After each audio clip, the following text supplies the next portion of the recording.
So, today's topic is microservices. Microservices. Everyone aware that we are using them widely in the like I mean regularly using apps like Zomato, Uber, Swiggy, Ola. Like most of these applications are working based on a microservices architecture. And yes, when we are thinking about these things, how these people are these much available, how can we book the orders, there were no downtime. We never seen that Swiggy is under maintenance. We never seen that Zomato is under maintenance, or Zomato is not accepting orders now, or Uber is not accepting orders now. We never seen that. And we never seen that our order got failed. If order got failed also, it will be addressed immediately. In no time it get addressed. And we never seen that particular captains are not available. We could see the message saying, okay, some of the captains are not available, we are trying to assign one more captain to them. These kind of information, we never seen these kind of non-functional issues with these apps. How these people are working at the back end. If n number of concurrent users or million number of concurrent users are trying to access particular websites or particular apps, how they are addressing. And yes, someone may say like this, because Zomato or Ola or Uber, we are installing in our mobiles. So when we install into our mobiles, that's a static content which is already loaded into our app. Then someone people say, okay, there is no concurrent access, right? Everyone is accessing on their in their app only all the static content. But what about the dynamic content, which we are when we search with our location, they are getting the all information they are getting from the Swiggy servers, or the Swiggy endpoints, right? Or Uber endpoints. How these things are happening? What is the magic behind all these things? What could which concept helped them to make the services available 24/7, 365 days? What could be the reason? And even if we think in 2016, 17, somewhere, Flipkart or Amazon. Okay, I remember the Flipkart one. When Flipkart launched Big Billion Days, what happened is in 2 to 3 hours, servers got collapsed. And immediately the technical team came into the picture, and they made some of the changes in the configuration level. And after that time, Flipkart never had this kind of issue. And how this Flipkart or Amazon is able to give this, able to address this number of concurrent requests? What could be the reason? And in a simple words, if I could say, that is microservice. And someone may ask why we really need microservice. We have been having all websites earlier, and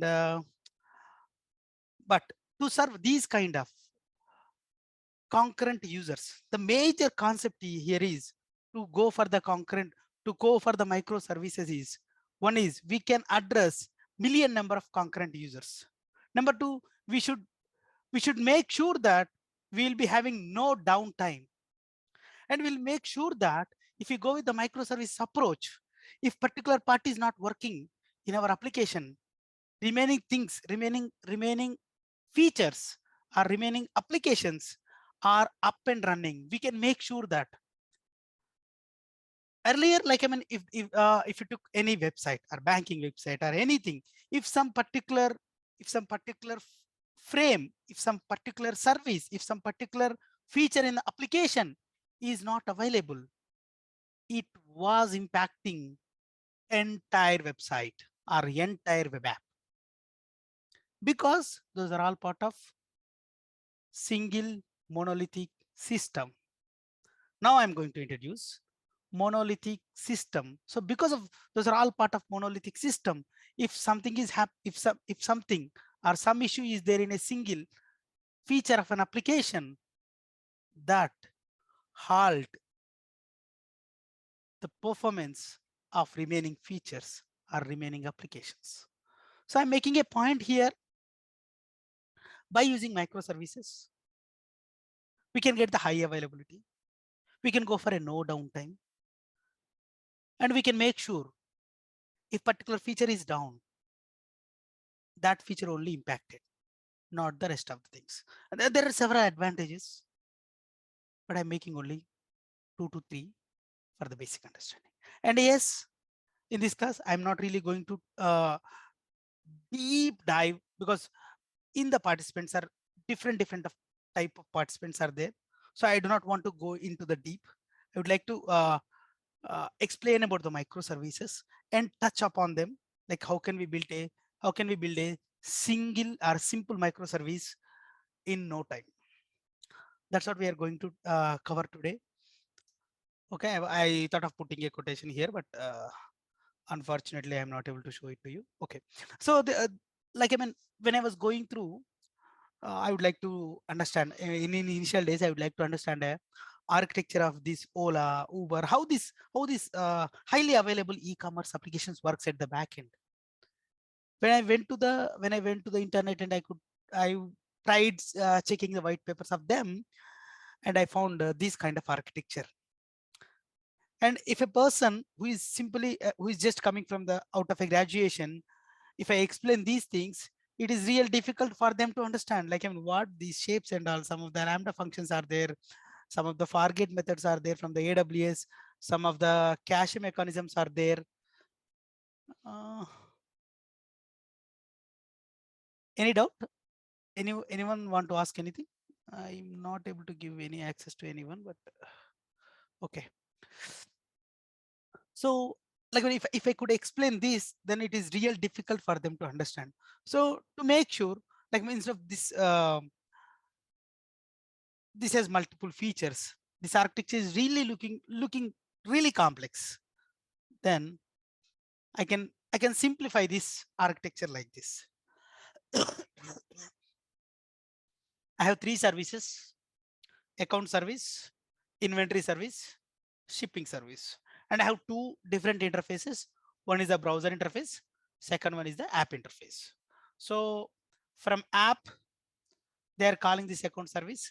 From browser also, they are calling this account service. In between, from the browser, we are having a storefront web app.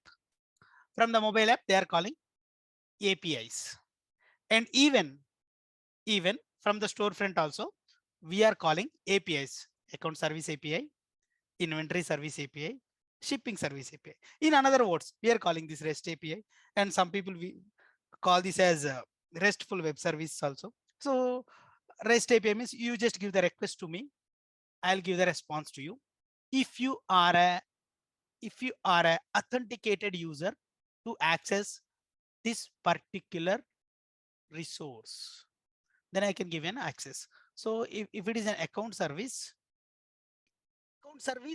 is exposing an API, and account service is talking to account DB. Inventory service is exposing a API, and it is talking to inventory DB. Shipping service is exposing to API, and it is talking to shipping DB. So in microservice design pattern concept, we can call this as a DB per service. So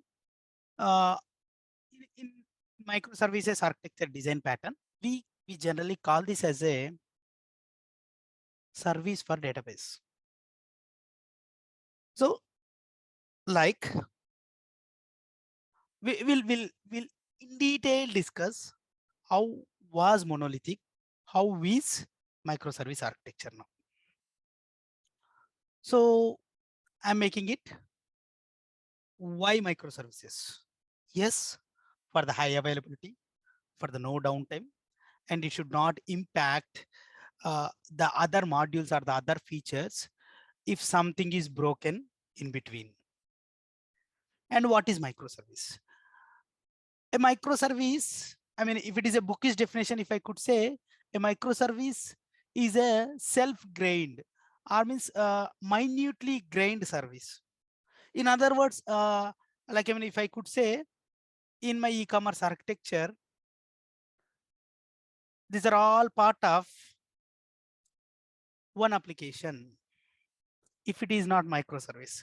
But what I did, I separated the account module separate, inventory module separate, shipping module separate, shipping module separate. So if shipping goes down, shipping only impacted, inventory and account won't be impacted.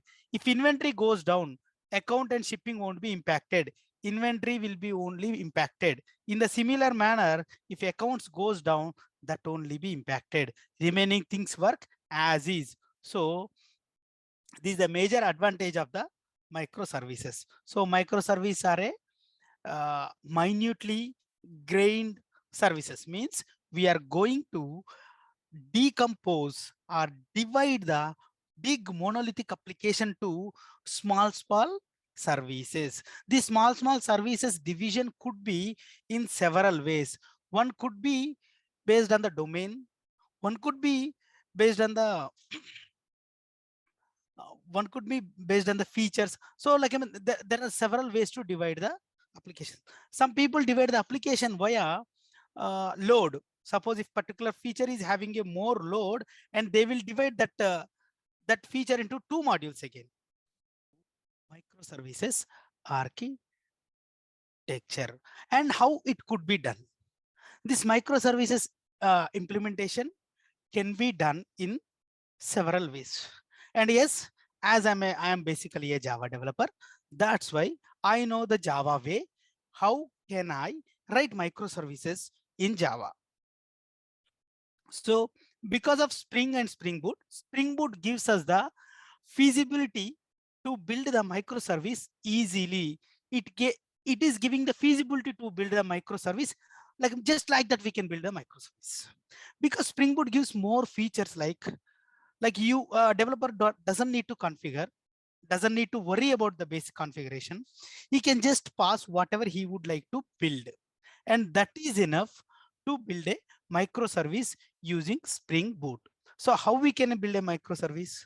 Yes, we can build a microservice using Spring Boot, and we can take an help of Docker, Kubernetes, cloud to address the non-functional issues. But when it comes to the functional aspect, means like I am making a application into different services: account service, inventory service, shipping service.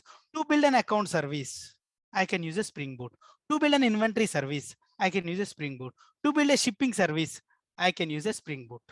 And this inventory service is connecting to inventory DB. And for that also, we can use Spring Boot. And we can, and for the deployment, when it comes to the deployment, we can directly deploy these applications. But again, we need high availability, auto scaling kind of features. Then we will go for a AWS, GCP, any kind of services to have the auto scaling feature or manual scaling features, these kind of things. Uh, these are again non-functional requirements or the load requirements of our microservice application, and we can address via Docker, Kubernetes, and any cloud. Even some of the clouds are providing without having Docker and Kubernetes also. Uh, Pre-containerized platforms kind of thing, they're directly providing. You give the microservice to me and you tell me how many number of pods you need, and based on the load I need to multiply it. You tell me what is the configuration, I'll do it. And I'm just telling you the example for it. You may go and read about the AWS Fargate really helps us. Like developer doesn't need to know about Docker, Kubernetes, K8s, Minikube, these kind of configuration we really don't need to understand. We can simply give the application or the microservice to the AWS Fargate, and we just need to give some of the configurations to it. It can multiply. So in this class, I am not really going to cover that cloud, Docker and all. I am going to cover how can I build a simple microservice using Spring Boot. That is what the main agenda of class. But before trying to build a Spring Boot application, we must understand how the things will work and what is the need, why we are going for the microservices. So in a bookish words, microservice is an architectural style. And everyone is aware service-oriented architecture. Service-oriented architecture, like a decade ago, a decade ago, we were discussing about the service oriented architecture a lot, because the legacy systems, if you talk about the mainframe, if you talk about the ODatas, if you talk about some of the legacy systems or the ERPs, those are already deployed and it has the huge data in them, and most of the systems inside our enterprises are dependent on them. Then for the technical world, this SOA or the SOAP services are a boon to them. We can call these mainframes or legacy systems ODatas via my SOAP service. And once I consume the SOAP service, I can show it to the user. I can show it to the user in an understandable manner. And in a simple words, if I could say, I want to check the balance of my account. And if they give me the access to this mainframe system as a user, I can't type in green color, how can I say, green color terminal, right? So no, I don't know the command. What I do, I can just simply click on my website check balance, and this check balance button will call my SOAP web service. That SOAP web service will invoke the function in the mainframes. Then that mainframes returns your account balance is this, and that will be sent back to me. Even if it is not the mainframes, if it is database also, I can't go and type my SQL query on the database and no enterprise will give me access to know my balance to their whole database. No one will give me that access. And to address these kind of issues, we came up with this web application approach. And web application approach, we are going with the loosely coupling matter, loosely coupling thing. Loosely coupling is web services or SOAP web services, which can talk to any kind of application, because data is in XML format. XML can be understood by any kind of system with the needed configuration. So if I want to talk to mainframes, I just need the SOAP web service, which is given by the mainframe. I can build a stub and I can talk. But when it comes to the rest, we don't even need to build a stub. We can simply call the REST services via Postman or via web app, even via browser, some of the get statements, because all my REST services are HTTP operations. Get, put, post, delete. These are all the basic HTTP operations we have been listening from the servlet world onwards. So to talk to the REST API, we really don't need that level of configuration what we are having with the SOAP services. So service oriented architecture and my microservice architecture is modernized version of a service oriented architecture. And what are the needs for the current world? We should be scalable. The application should be scalable and the feature should be delivered faster. And we should be have the feasibility to innovate or experiment. If I go with my older approach to deliver a single feature in a vast application, we need to do lot of testing, we need to do lot of analysis, because this small feature may impact somewhere else in the big application.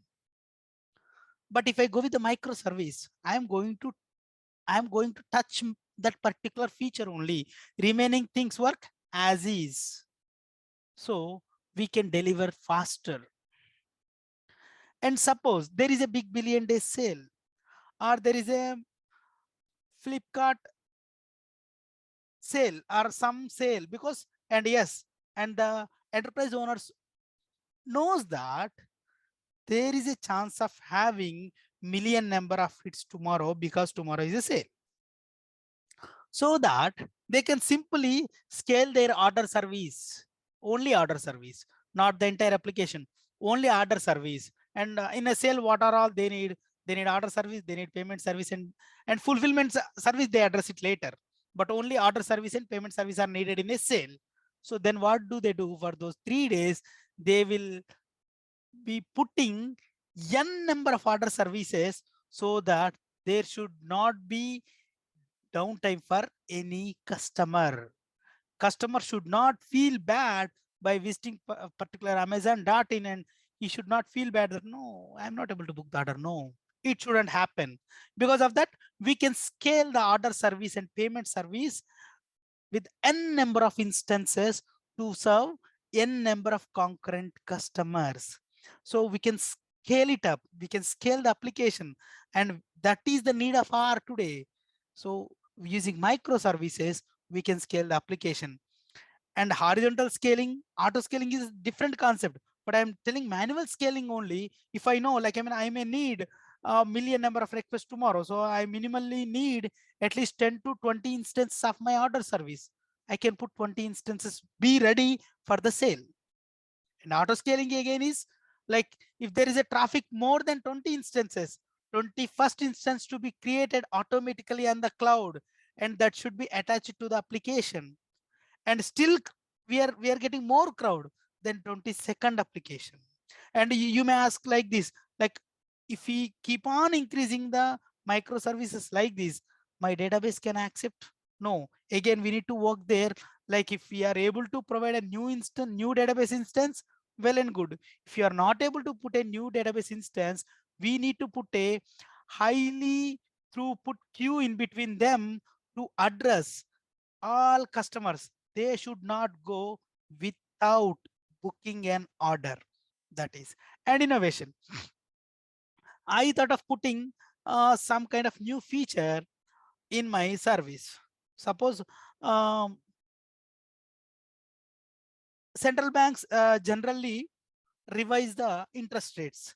Based on the interest rate revision, we need to update the interest rate for our customers also. It could be home loan, or it could be any other loan. Based on the central bank interest revision rates, are the repo rates, we need to, banks will charge based on them. So these kind of, like, I mean, it has to be delivered in a day or in a 2 days. So that kind of delivery we can, and we can do some of the experimentation on particular feature of that, because it won't impact other features of the application.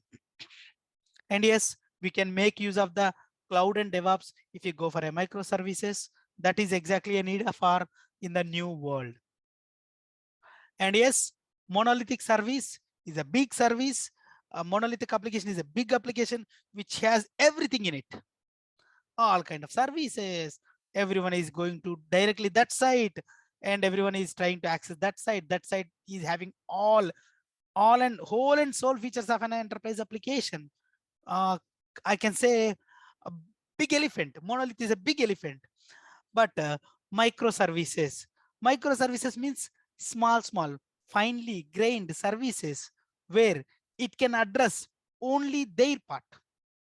So let us discuss about what is monolithic, what is microservice. If you could see the diagram, suppose it's a bank website, accounts, loans, credit cards, portfolio management, transfers. These are all different modules in my bank website. And this bank website is talking to, on top there is a square box here. So on top, okay. So this is the backend application.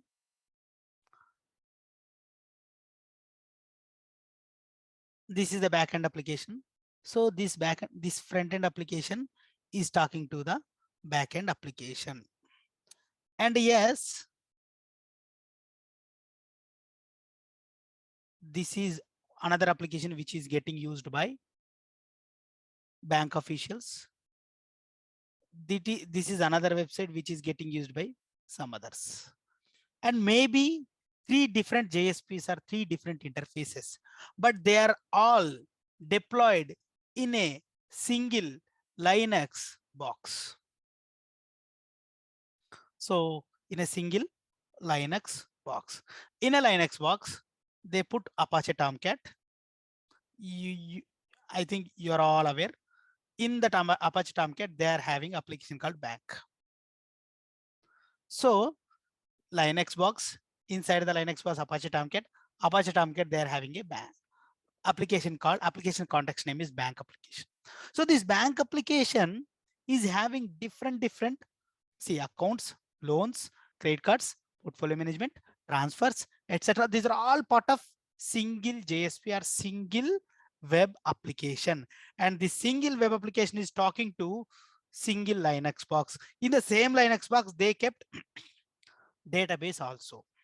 Now, something happened to these accounts. And somewhere it happened because of some mistake or some issue. Accounts, there is an issue in account module. And because of this, these are all, whoever is using this bank officials, other services, and customer website, all will go down. And all modules will go down because these are all part of a single Apache Tomcat server in a Linux box. Because of this, like bank website will be down for some time. Until and unless they fix this issue, this won't be up. And this gap, suppose you might be heard some of something in the news saying HDFC Bank is RBI advised to HDFC Bank saying like their service are not available all the time for the credit card payments, and they stopped. They advised them to stop the issuing of credit cards for some time. You might have heard in the news in last year, and they immediately went and updated. So and that's the next level. But customers won't prefer to go for your products if your application is not available. And for simple issues, if you are going offline and to serve those kind of requests on a day, how many days it may take, and customer never be happy to be with the enterprise if the issues are like that. Customers always prefer to the places though something is chargeable, but issues are the work or the things could be addressed immediately. It should be done no time. That is what the customer expectation today.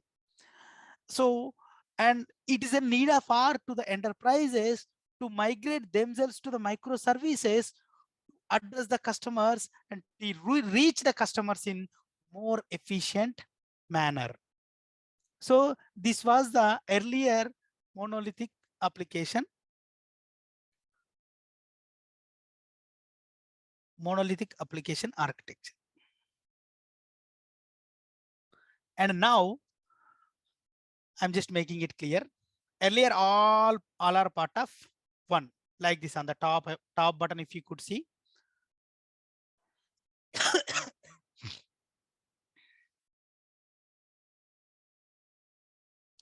top button. If you could see, this is my Linux. This is my Apache Tomcat. Inside my Apache Tomcat, I have my JSP or HTML. It is via JDBC or database. It is talking to, and it is serving the request of customers. But what's happening here is because some module, accounts module or credit cards module is down, remaining things are going down. And in a microservices, we built front end separately, app or web. This is separate service again. And this is account service. This is account service. And this is a replica of an account service. And this is credit card service. This is a replica of a credit card service. And this is portfolio management or investments. These also investments.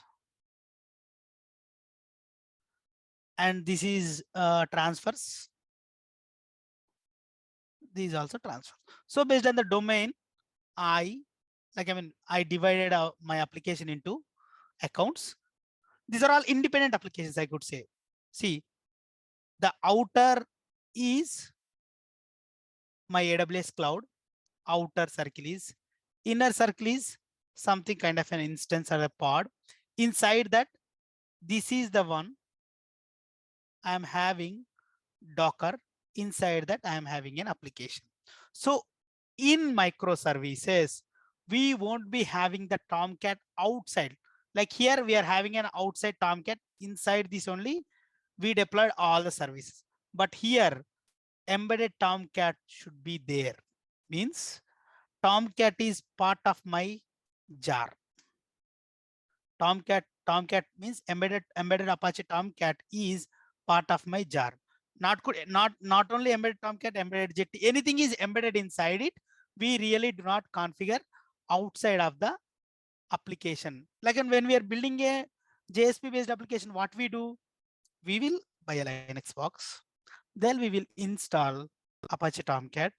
Inside the Apache Tomcat, we will install or we will configure my application. But now, though if you go for a Linux box or AWS, you don't need to configure the Apache Tomcat. And Apache Tomcat will be there. And how the request will be routed. The front end could be your mobile app, front end could be your website. And once customer requested, means like if you open Swiggy and show restaurants, then restaurant service will be called via API gateway. In the API gateway itself, before the API gateway or after the API gateway, we will be implementing authentication or authorization at that place. Then we'll be checking the authenticity of a particular user. Then a particular request will be served. That is what happened with the microservices architecture. So as I mentioned just now, my monolithic is having module A, module B, module C, and module D. All are interacting to the same database. In all are part of one Apache Tomcat. My presentation layer is a JSP, business logic layer is the servlets. So JSP is talking to the servlets and servlets are talking to the database layer and responding back to them. If particular module goes down, that really impacts. That's what I told. And I just pictorially mentioned in a different way. And left side is monolith, right side is microservice. Customer service, order service, accounting service, product service. These are all part of single monolithic application. And now I am decomposing it to customer is separate service, order is separate service, accounting is separate service, product is separate service.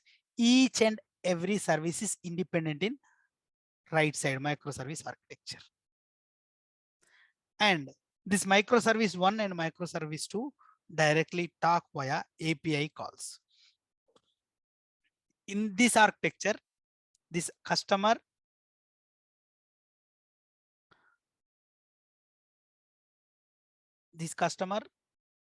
and order, accounting and customer. Here also there is a chance of having calls, but those are all internal calls. Internal application, order controller will call product controller will call accounting controller, like that. But in microservice architecture, here not controls call. Like this customer service is independent. This is be calling order API. Order API will be calling product API, like this. So the interaction between the microservices, here class level calling will be their object level, class level. Inside the code we generally call, but here what happens is like customer service will call order service via endpoint. Look, like www.amazon.in/get orders. These will be called by the customers. So similar way, these are all external calls. Like from the outside, means customer is another service, order service is another service.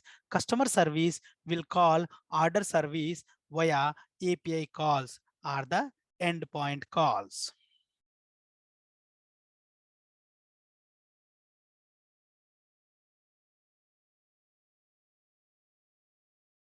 This is what API calls. We will discuss about them, like how these microservices interact each other via API calls. And these are all the principles of the microservices. Modularity, I told, like we are dividing my monolithic application to different modules, and each and everything is autonomous and independent. We really don't share the details of product or the microservice 2 implementation to the microservice 1, we will just tell them what details you need. You ask me, I'll give you, but I don't share the implementation logic. And we can automate them. Suppose if this is a tiny module, so microservice 2 is a tiny module, and I can implement the DevOps on top of it, and I can automate the deployment of that particular service easily. And modularity, while we are doing a modularity, module should not be too big or too small. It is at the right size. Though if you are going for a domain based design, loans, accounts, payments, they're all different modules. But if loans is a big module, then we should go for retail loans, mortgage loans, something like that. Again, we can again division or decompose into couple more modules. Like this way, it should not be too small, it should not be too big. It should be right in size. So each and every module have its own responsibility, and we can easily understand because of based on the module. He can, because the code base will be not that huge. So a new developer can easily go and check what is happening inside a microservices. So now we are calling, now earlier, if it is a monolithic architecture, we were calling them as a project. Now we are calling them as a product. So earlier also we were having UI team, server team, DBA team. Now also you are having UI team, server team, DBA team. But UI person will be working on a particular accounting service, and UI person will be working on a particular order service. UI person will be working on a, what is that name? Accounting customer order. Yeah. So accounting, order, customer service, order service, accounting service. Like these UI persons are part of small teams now. And even same the UI person, they may work on order service also. But earlier, those were big teams. Now small teams. Earlier team was called project. Now we are calling them as product teams.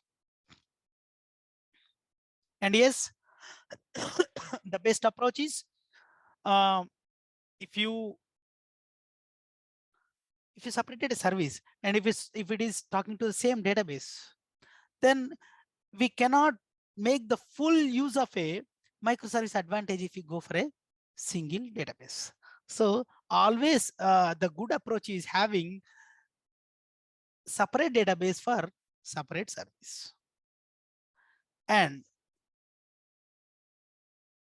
earlier we were doing web archive, enterprise archive package. Now we are doing Java archive, jar, and we are going to deploy in a Docker. So in this way, we can give containerization features to my microservice. And I can easily do versioning of a microservices, and I can hide the implementation details. I don't need to mention them how I have written, whether I have written in Node.js or Scala or Java.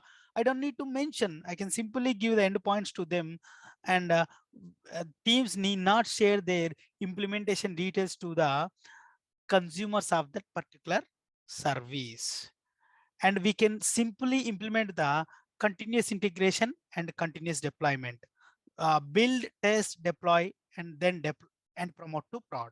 These kind of things can be easily done in microservices. And we must maintain the centralized logging. So in our ecosystem, if we have, how can I say, if we have if we have n number of services and we are not sure, and if particular service is down, that's why we must put a highly observable monitoring on these all services. So in this way, so if you see this dashboard, this app dynamics dashboard, it is, this app dynamics dashboard is talking to different services in the microservice ecosystem or the microservice architecture. There it is talking and it is checking the health of a particular microservice. And yes, Spring Boot has given the feature called actuator to check the health of a microservice. health means like, I mean, if it is up or not, it is going down. If the, like, if you could see how many transactions are success, these kind of things, we can simply check the health of a microservice. And yes, we should maintain the distributed tracing, because if you could see, but in service one booked, and that distributed ID or the tracing ID or the correlation ID should be able to pass for each and every service in the ecosystem. Based on that, we can address, because I mean, microservice 1 booked order, microservice 2 booked order, microservice 3 booked order. Microservice 1 and 2 doesn't aware if they duplicate or repetitive or not. So that's why we maintain a correlation ID which is distributed among all the microservices. Like I said, these are all the principles: modularity, autonomous, hiding implementation details of a microservice, automation of a microservice. These are all the things are the principles of a microservice. And what are the advantages of a microservice? And for some modules, it is better to use the Node.js. For some modules, architect told us to implement using Scala. So based on details, the right technology for the right job. So based on the architecture, we will implement them. Even sometimes we might not be having enough Java development team or Scala development team. And if the same feature can be implemented easily in Node.js, and we can go for a Node.js Mongo combo or Scala MySQL combo, like that, we can choose the right technology for the right job.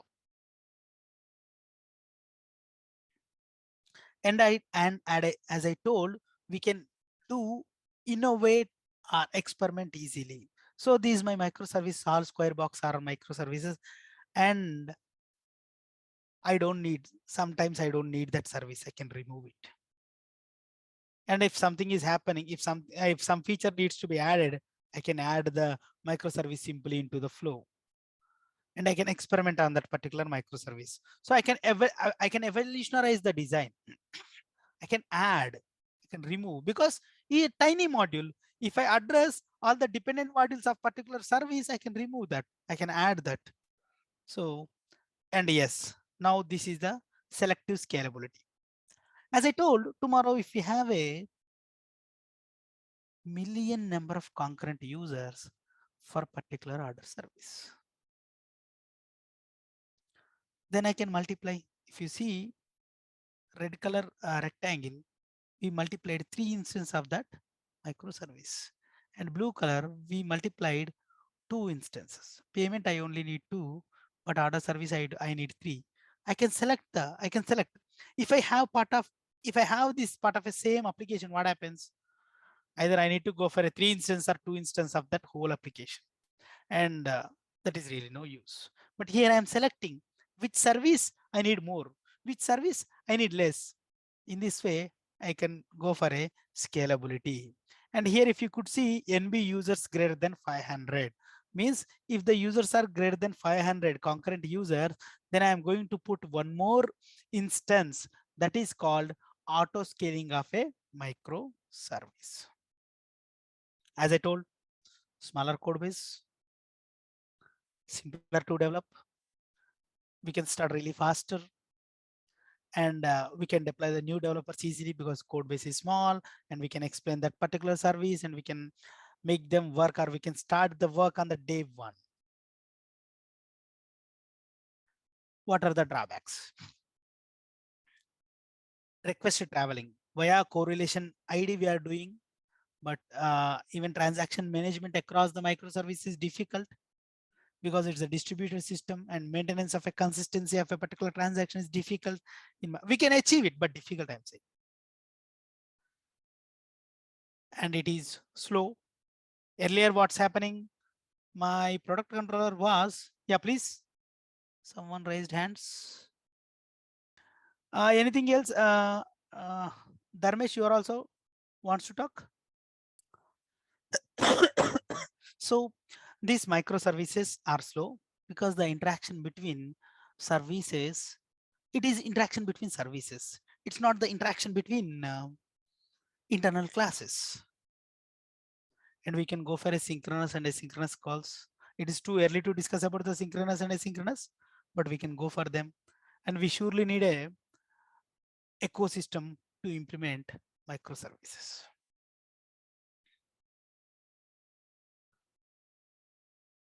Yes, this is the conclusion I could say. The microservice architecture is more complex than a monolith. And but this is the cost of growing and scaling your application easily. And I do not want to talk about this ecosystem now. Let me show you a simple application, simple microservice. How can I build? Then we can talk about it. So it's 11:15 now. We'll take a 5 minutes break. Then if you have, what is that? In your machines, if you have IntelliJ or Spring Tool Suite, anything is fine. You may go and try. I'll explain you how to build a simple microservice using Spring Boot. So now it is a practical time. Later, if the time permits, we can go and discuss about the microservice ecosystem also. Yeah. Now, till now we discussed about the till microservice approach and all. Now I am going to share how I can build a microservice using Java Spring Boot. So it's 11:15 now. At 11:20, we'll start. Please do not go anywhere. I do not want to give a class like continuous marathon. So that's why at 11:20 we are going to do the practical thing. Yes. So let me share the screen. I am back. So suppose if I want to build a microservice using Spring, I'm just opening. Let me know if you are not able to hear me. Just raise the hand if you are not able to hear me.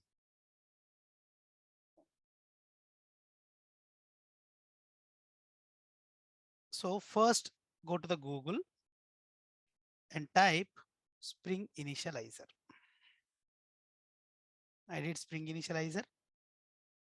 Then see, this is the first step we need to do.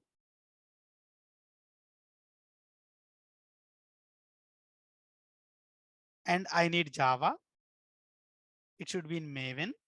I'm selecting Spring Boot version as 2.7.7. And I'm just giving the name as, it's a group name is kind of packaging name. com dot naresh dot it dot. I am going to develop a service product. And I'm going to give a name of this. Just give me a second. So the artifact name is, I am putting product service. So I'm just packaging it to a jar. I'm going to take Java version as 8. Then like as we are building REST APIs, I'm going to mention it as web. Then I'm going to talk to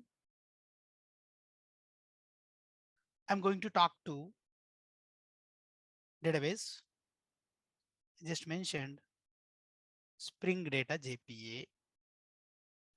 And I'm going to talk to MySQL. I am just taking the driver of that. It is a simple service. I just make sure I have given language as Java, Spring Boot, and I give all these details. And I'm mentioning packaging as jar.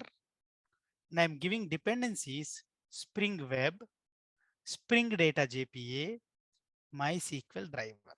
If I need more features, I can go and add the dependencies here. Then I'm simply clicking on generate. Then it will build a skeleton for me, and this will be downloaded in my folder product.service.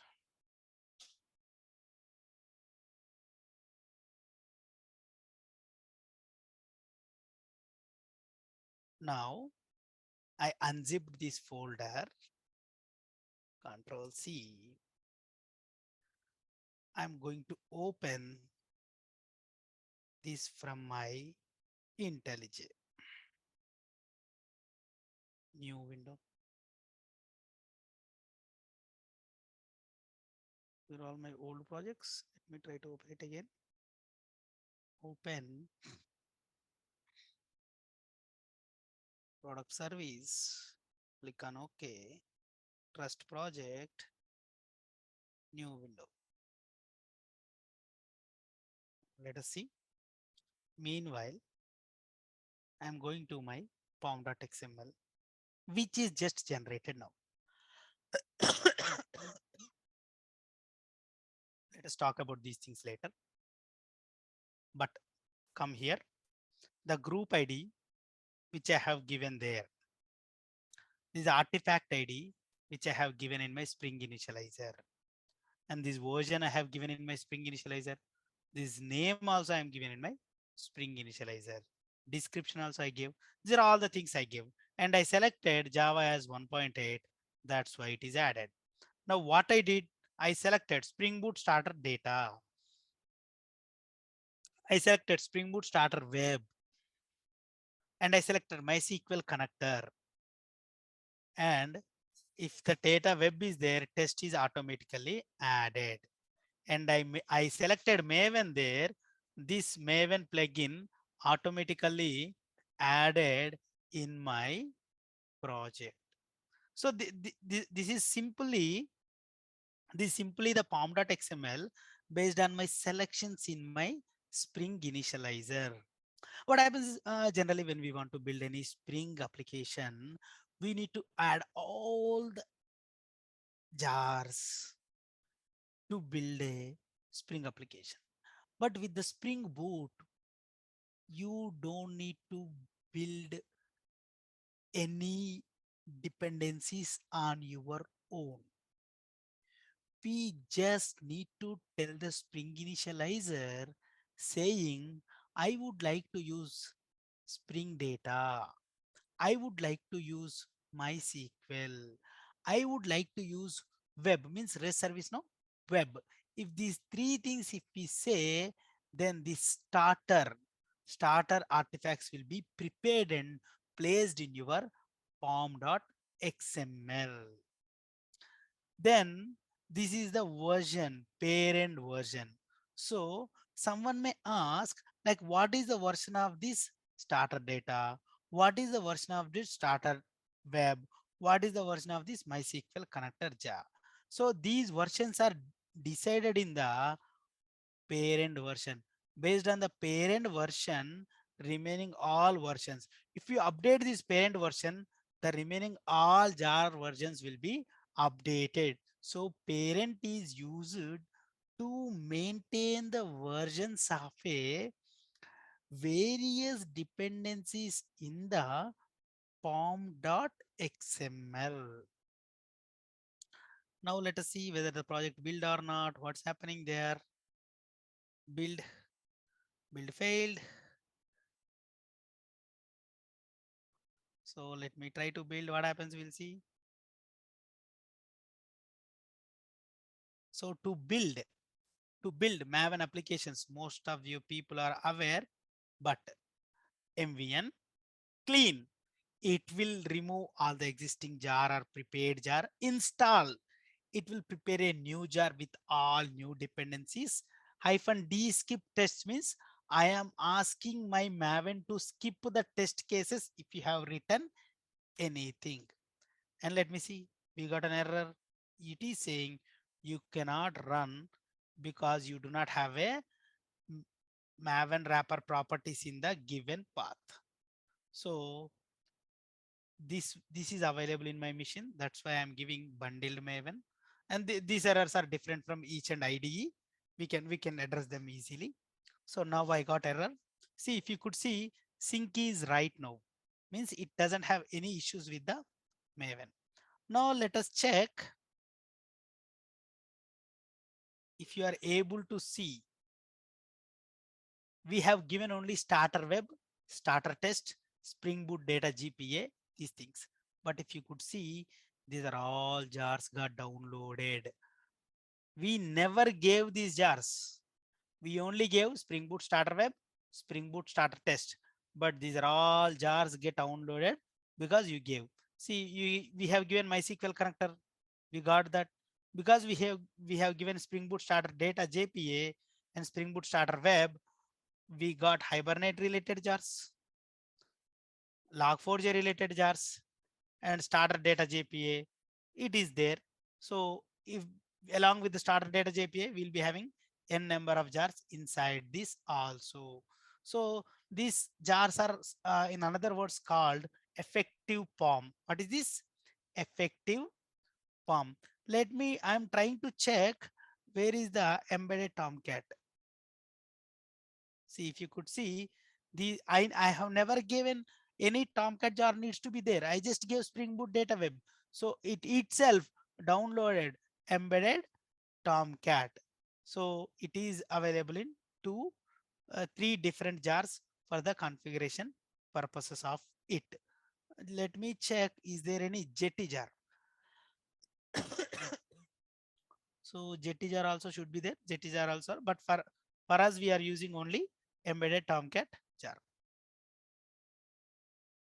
And we never when we are using the previous way of doing, so what we were doing, we were simply uh, doing this means if to change the port of a particular application, we were in a need to uh, modify the catalina.properties of an Apache Tomcat to modify particular port number.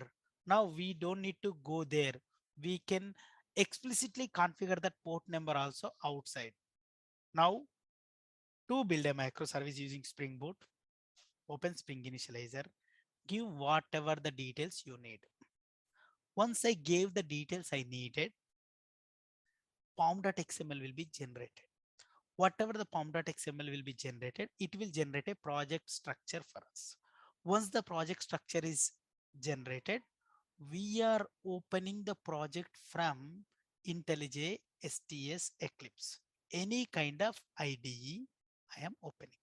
Once I open it, my project structure looks like this. Source, main, Java. In test also you could see main, test Java, main Java. Main Java means all my code or application code will be there. In test Java means we'll be having all test cases in this application. Now I'm going to, so this is auto generated application. Nothing is there. I just built and I'm just trying to run this. See what happens, we'll see. I did maven clean install, means the jar will be available. I'm just clicking on the, I'm just running this application. This is the main method now, so we can run.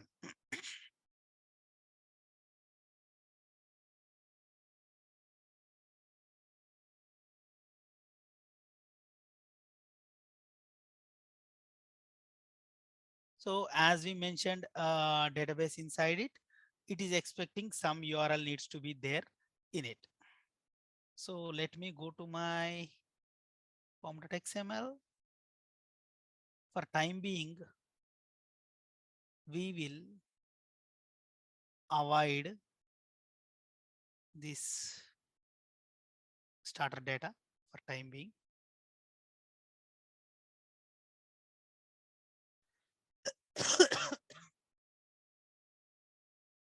And even MySQL connector also we will avoid. And we'll be putting starter web and test, only three. Then someone has to update this. No, I just clicked on this Maven. All product service will be updated. Anyway, for the safer side, I'm going here and running this. Let us see. Now we should not have the jars which are needed for the database. I removed them by simply commenting. Even we can write excludes also, but because these are all explicitly available, I can comment it. Particular jar is already downloaded. If I want to exclude it, I can simply write exclude. Now let us try to run this. We'll see what happens. See, if you could see, my application is running on 8080. I didn't write anything. Just I have just it's a simple starter web I have kept. I have done this. Now let us see. I would like to build a simple hi. If I say hi, my service should send back saying hello. That is what I'm trying to write. Now, please remember, if you are going to write anything in microservice, you must create a new package inside it like this. And all the endpoint information we generally put in a controller. When we are discussing detailed about this, we can discuss what is controller, what is service, and what is repository. For now, think in this way. First point or the starting point of your microservice application is your controller. So I'm going to write a new Java class, product controller. That is there. And as I told, this is controller. What kind of controller? I am going to write a REST API. That's why I am annotating this with a REST controller. REST controller means, if you could see, it internally contains target retention. Leave those things. Those are a bit difficult to understand, but only understand about controller response body. At REST controller means it internally have two annotations, controller and response body. So this is a wrapper annotation, I can say. In earlier days, we were writing controller and response body. Now Spring said, okay, developers, don't need to write controller and response body. You just write the REST controller. I will take care of the rest. Then get mapping. I am just going to write a method public say hi. So I am going to return as a string. That's it. And return hello Naresh IT. This is what means if someone, and what is the message he has to pass? Hi. If we pass hi message, I am going to respond him saying hello Naresh IT. This is what the message. And the application is currently running on a default port, but I do not want to run it on a default port. I would like to run this on a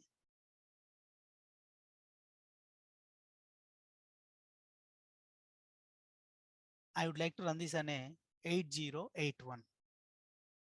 Now I have written controller. If someone says hi, I should respond to this. And I have written server.port equals to 8081. Now, some time back, what I have done, I have just clicked on this. That is one way of running this application. Now I am going to run this application in using Maven command. MVN spring -boot. Please remember this command. This will help you. In this way also, we can run an application. MVN spring-boot : run from a terminal. Go to the root folder of that particular application. Then this will also help us to run your microservice. Earlier, if you could see this, if you could see this, earlier here it was 8080. Now it is 8081. Now let me go to my browser. This is my browser. Localhost. What was it? 8081 slash what we are saying. Hi, we said. See, this is what. So as is a GET request, I am able to test this in browser. Let me try to test this in Postman.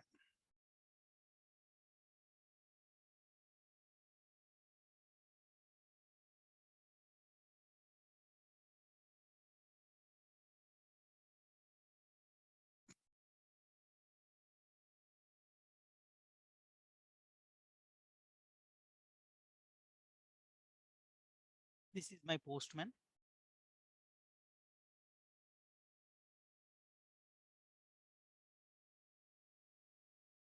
This is get.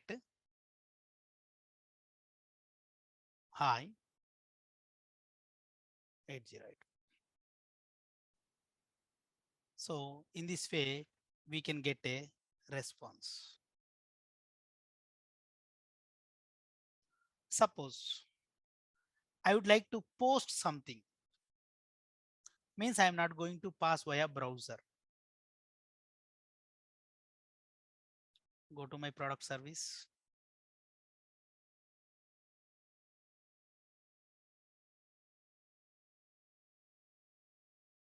Post mapping. Post. No, we'll put hello here.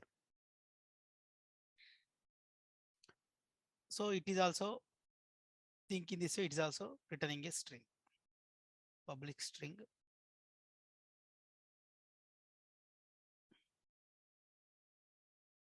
Posting.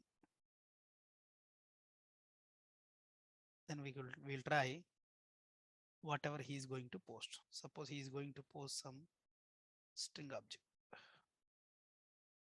We'll see. Return posted string plus x. And we are going to pass this in body of a body of it. Let me, so as it is already running, if I click on this, this will be terminated. I didn't do anything. I'm just saying you pass a string in request body and I am going to respond like this. So I shown one way. We can go to the product service application and run here in IntelliJ. And I can show another way. I have shown another way. In terminal, we can go to the Maven Spring Boot run you can do. Even if you are go to this application, if you could see on top, if you click on this, then also our microservice will start running. See, it is running on 8081. Now, as it is a post request, I am making it to post. Go to the hello. And in the body raw, we'll see text only. We'll see what happens. Kumar. See, if you could see, this is what the string you have posted.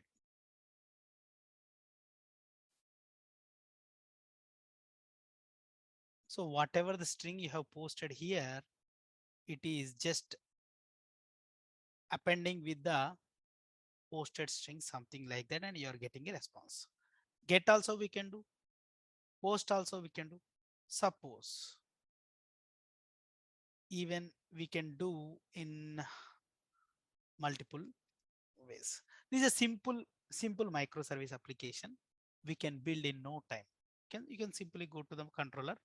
You can write whatever you want to pass and or whatever you want to respond.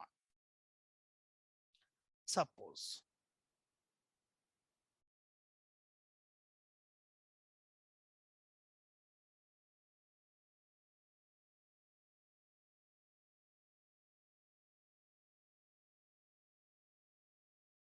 the Maven things we can run in this Maven, or here also we can do.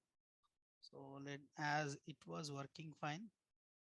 This is already written application. I'll explain.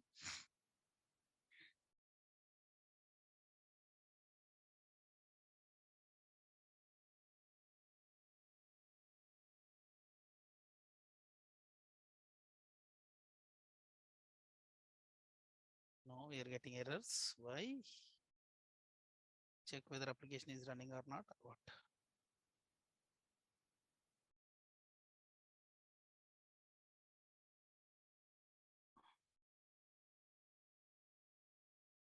So this MySQL is desktop. No, I must open.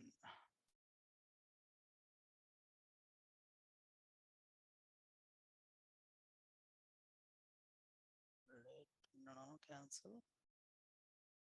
Open recent.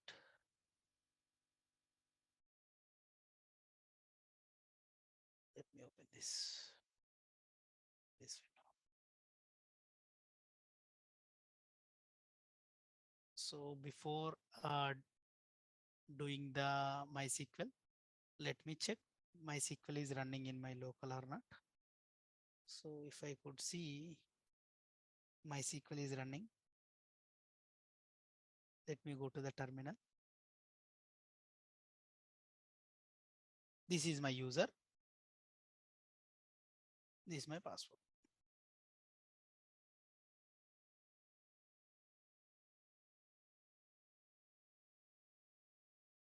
Use DB means I am going to use the DB.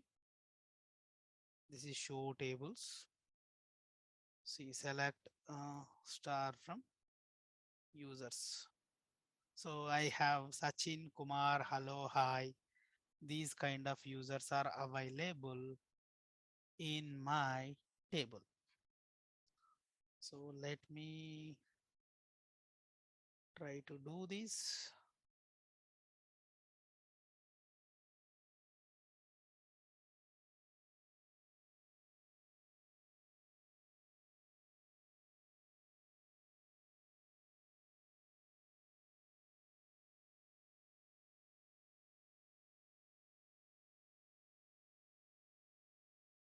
Is running on 8083.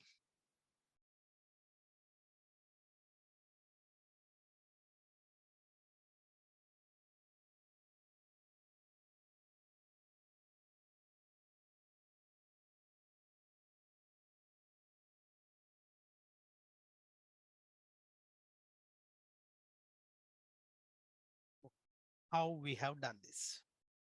Let me go to my MySQL app. Here, the way what we have done in the pom.xml, in the same way, I created a Spring initializer. I created a Spring initializer. In the Spring initializer, I have given starter data JPA, starter web, MySQL connector Java, and these are all normal things. JUnits, Maven plugins are normal. In this way, I generated this pom.xml and I have done a Maven clean install. Then I just now let me go to the controller class. What I have done in the user controller, I have just written get mapping,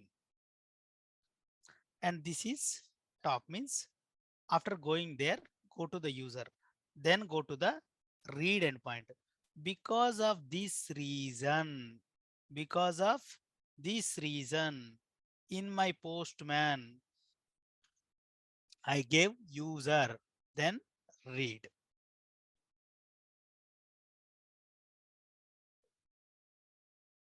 Then in my third MySQL app, When user read, I need to retrieve all the details from the user table. So to retrieve all the details from the user table, I am making use of a CRUD repository. CRUD repository is a Spring data feature. I have just simply created a new class, rep users repository. Here, I'm just extending the CRUD repository and I am passing users. I'll show you what is users, and I'm passing integer.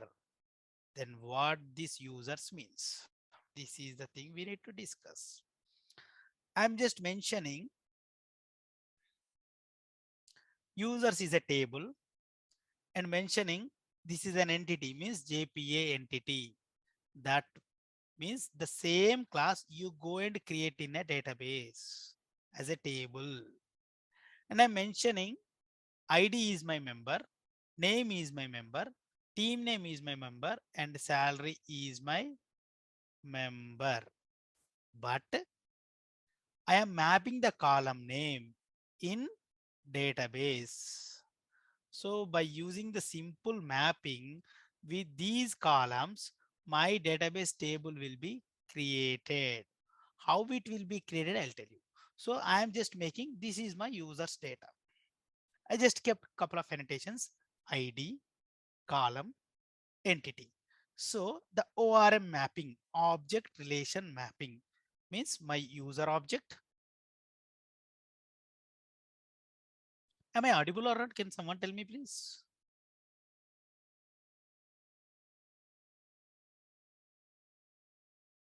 Am I audible?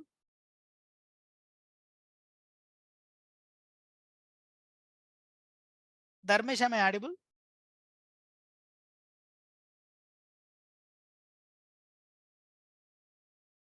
Abdul Bari, Dharmesh, Aditya. Can someone tell me, am I audible or not, please? Yeah, Narsaredi, can you please tell me? Audible or not? I have given the permission to talk. Yes or no, please? Okay, raise hand if it is yes.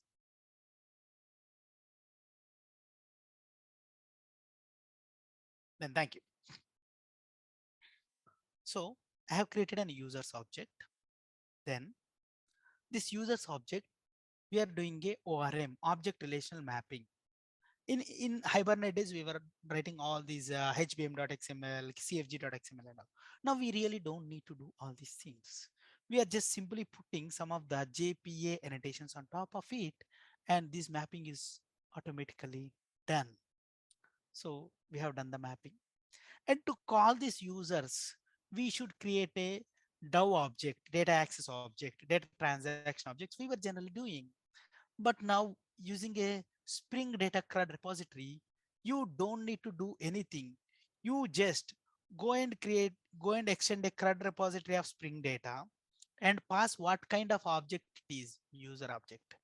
And this parameter is the type of a primary key of a user object, type of a primary key of a ORM object, type of a primary key of a ORM object, type of a primary key of a ORM object.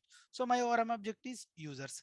What is the primary key? ID. What is the type here? Integer. So in my users repository, I should pass the type of a primary key of a ORM object or the model object. So I am just simply mentioning, leave about this is another story, but simply mentioning public interface, I'm giving a name users repository and extending the CRUD repository I'm mentioning. So because of this, I will be able to use all the methods which are implemented in my CRUD repository because I extended it. If you could see save method, I can directly use. I don't need to write. Save all I can use. Find by ID I can use. All methods which are there already implemented in CRUD repository by the Spring Boot data, I can directly use in my application. And yes, This is a user repository is there. But how can I create this object in my controller? In Spring, how we create an object? If someone wants to talk, you may talk. If in Spring, anyone available? Anyone know? In Spring, how to create an object? Anyone know? Raise the hand if anyone knows. How to create the object in Spring? How to create the objects? Yeah, Dharmesh Patel, tell me.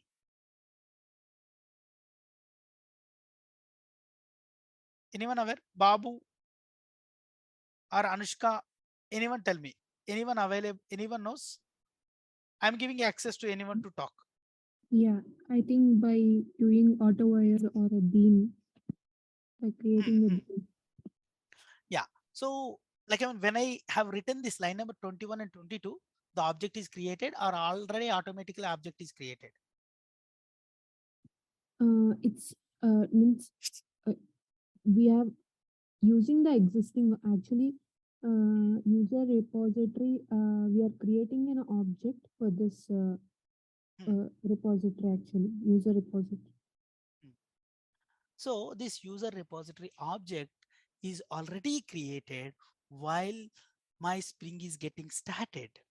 So while we are doing auto wiring means we are taking that object and putting here.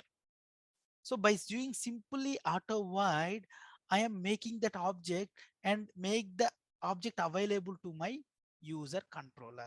As I told, user repository.find all is already written by CRUD repository. We don't need to write. We can just simply make use of that. Find all means it will retrieve list of users and we are simply returning it. Nothing we are doing. See, if you could see this, what we have written here, nothing we have written. We have just mentioned read, that is a URI, and we have mentioned public response body. Means we should mention what is the response type of it. And sometimes we really don't need to use what we have used. At response body. Without a response body also it will work. Then I have just simply written get all. So this will be written. And even if you go to the create method, you pass me the object of user, I will save into my user. If it is an existing object, that is what it is saying. If I go for a create one, like I mean, here there are different operations I have done, but this is again a complex logic I do not want to tell. So the only thing I could tell is if you go for a create one, if it is already existing user, what I am saying, if the existing user is there, take that user object and I am updating this object and simply saving this. If I do not want to do this, I can directly save this object and save here. Save users I can do. So in this way, we can do in different ways. Let me show you the create user also I'm trying to do. So user create one, I have written something, but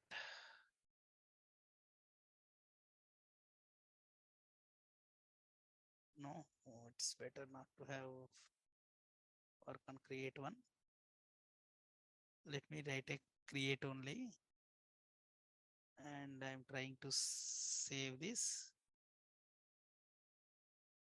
user object I am passing,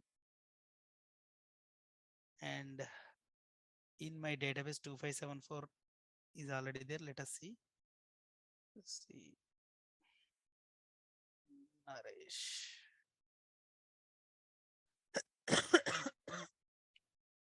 User create is not found because 8081 this is. Let me try 8083. It is saved. Now we'll go and see. No, I don't need to go and check there. I can simply do a user's read. See, 2574 got updated now.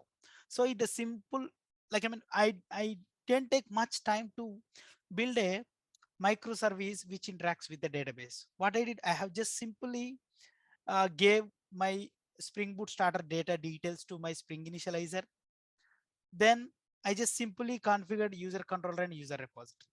Apart from this, we need to do some of the configurations in application.properties or application YAML. In the application YAML, I am mentioning this is my URL. So I have given $MySQL host localhost because my MySQL is running on a Docker. If your MySQL is running on your localhost, you can directly give the local host. Then this is my username. This is my password. And Hibernate DDL auto update. If I give this property, what happens is if that particular table is not there, table will be automatically created. DDL means data definition language.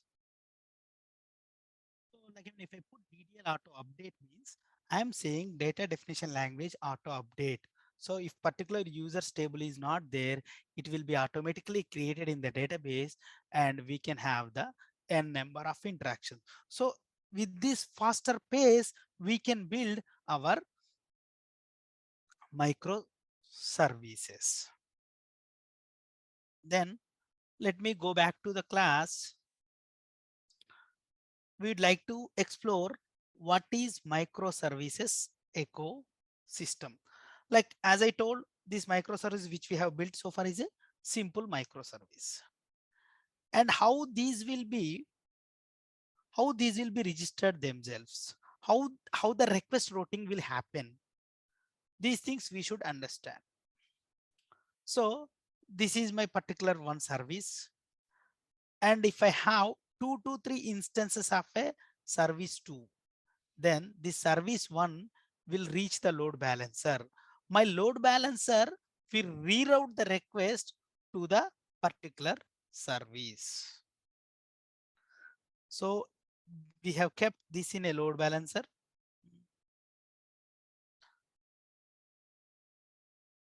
This is called client side load balancer. So means load balancer will reroute the request from microservice 1 to microservice 2. This load balancer is given by the Spring Cloud. I can explain you how it will happen. And service discovery server means if there are 10 number of services are there, means they should be registered with the service discovery server called Eureka. If they registered themselves, the other service can identify and call that service. Registering in a service discovery. So I want to talk to the product service. Here is the product service discovery will the product service details of an endpoint.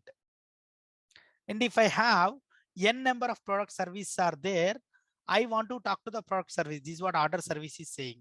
Then my service discovery load balancer routing the request to the load balancer of a product service. And based on the load in round robin fashion, requests will be rerouted. Means if suppose I have 3 instances of a product service. Request 1, service 1. Request 2, service 2. Request 3, service 3. Request 4, again product instance 1. Request 5, instance 2. Request 6, instance 3. Request 7, instance 1. Like this in round robin fashion, this load balancer serve all the request using via client side load balancer. I'm going to tell you how we can configure the client side load balancer in a Spring Boot microservices. And yes, this is a typical architecture of a API gateway microservice. Means whether you come from browser UI or mobile app, the request will be routed to the API gateway. And API gateway will decide, okay, this mobile app user is looking for product service. Okay, let me identify where the product service in service discovery. Okay, this is a service. Okay, reroute the request. This is what happens. So the request will come first to the API gateway. From there, it will fetch the details from service discovery. From there, the request will be forwarded to the particular service via load balancer.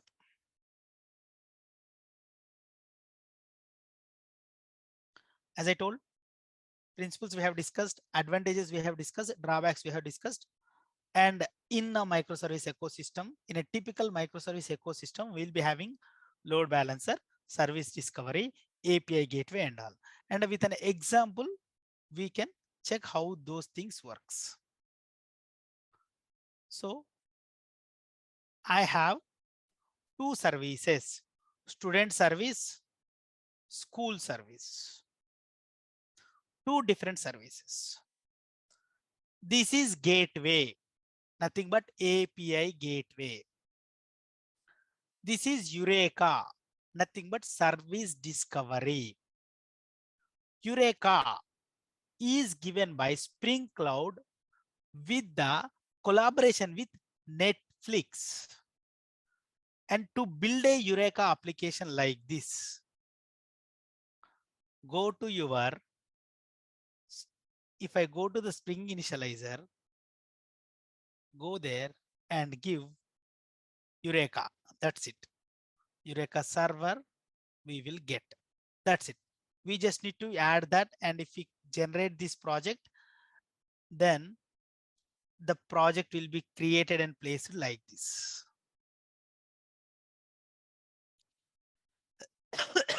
This is my Eureka server project. These are all the details only user mentioned. There we have given Eureka server and Eureka client in the Eureka server and Eureka client in the dependencies. And this Jersey Apache is not really needed. That's it. So now it will generate this pom.xml. They're all the things I have added later, but these are all the things generated and added. If you could see, this Eureka client is part of Spring Cloud. Eureka server is part of Spring Cloud. So basically these two components we are borrowing or we are getting from the Spring Cloud group. So these two are part of Spring Cloud. Once we downloaded and build it, and we need to do two changes. We don't need to do any changes in this, but we generally do write values. Means I am available in this port and I should not register with myself. That's why I'm making it false for these things, because this is a Eureka server, not Eureka client. And I just mentioned local host. Then the service is available now. Let me try to run this service.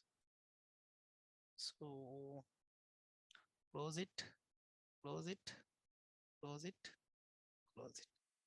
Then I'm just opening. Okay, it is inside the Eureka app now. Let me go to CD Eureka,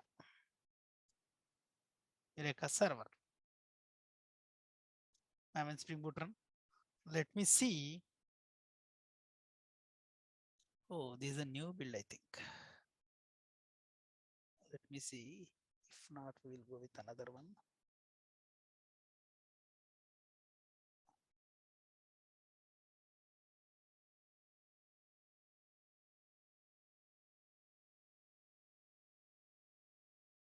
It is getting download all the jars again.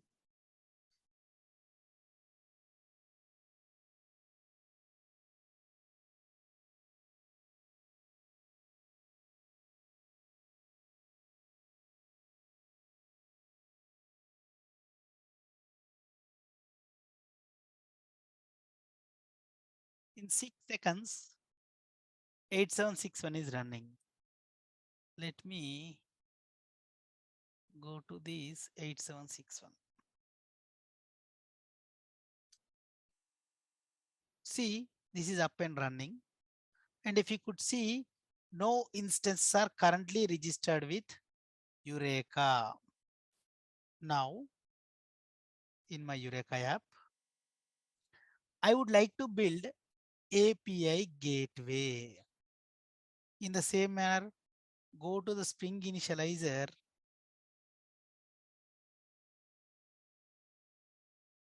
API gateway.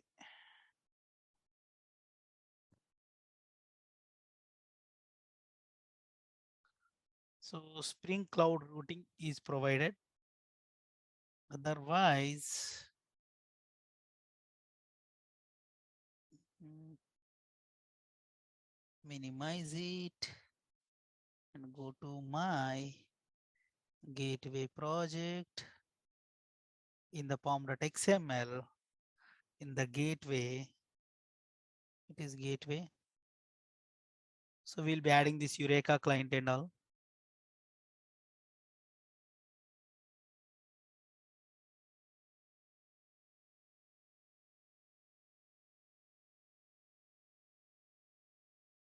Started Eureka client, we just need to download.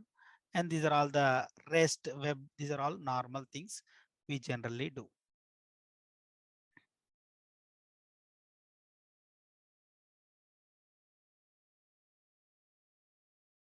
So this is the major part we need to understand. Means we are just simply putting a gateway configuration from the Spring Boot. Here we are saying this gateway is load balanced.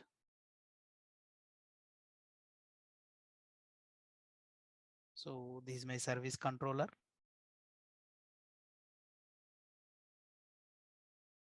This is my gateway application. I don't need to do, I'm just mentioning enable Eureka client. If I write enable Eureka client saying means please register myself in the Eureka.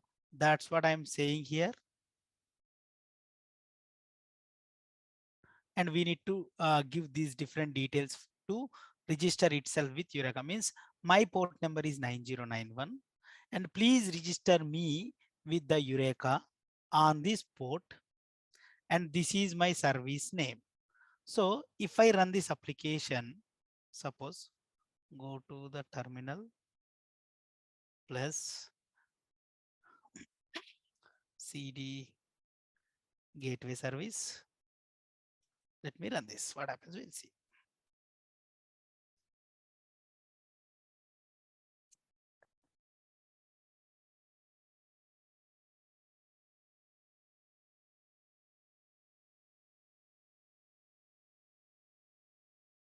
It is running on 9091. So let us see whether this 9091 service is registered with Eureka or not.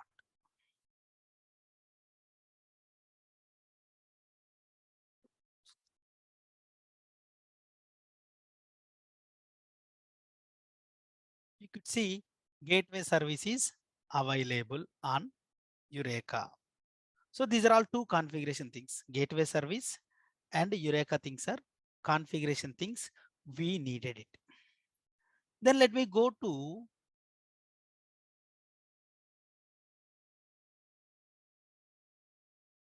school service. I have written some logic, and student service I have written some logic. I'll just go. I mean, those are all normal services. Nothing is there. Only the thing we have done difference is only this thing. In the pom.xml, we have written Eureka client there. Those are all normal services. Eureka client we have added, and we are asking them to register themselves with the Eureka. That's only the thing we have done there. See, that's it. We are telling to Eureka, my port number is 9092. Please register myself with Eureka. So application YAML we have changed, pom.xml we have changed, and in configuration, this is normal only, REST configuration only. So if I go to the school application, here I am just enabling Eureka client. Means I am a Eureka client. Please register me with Eureka. That's what I have done. So let me run my school application.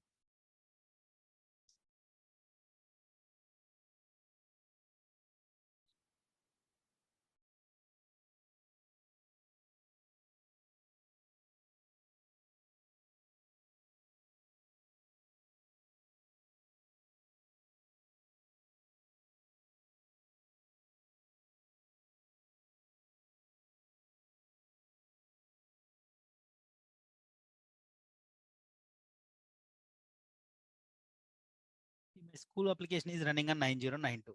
Let us see whether it is up and running or not.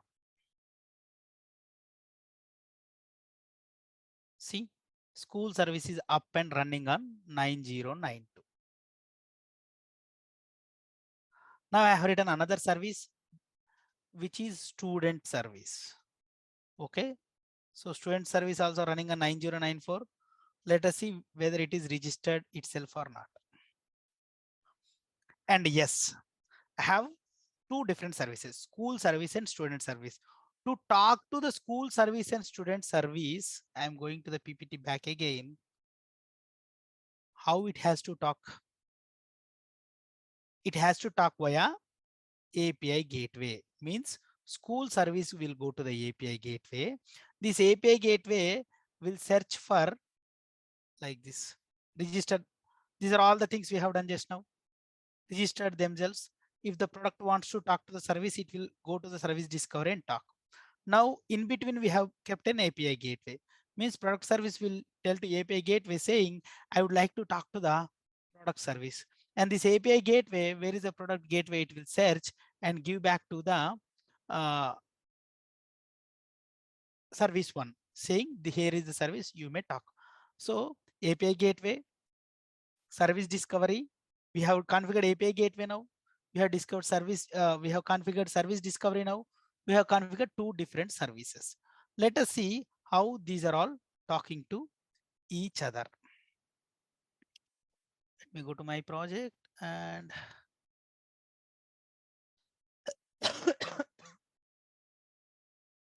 all are running fine now. So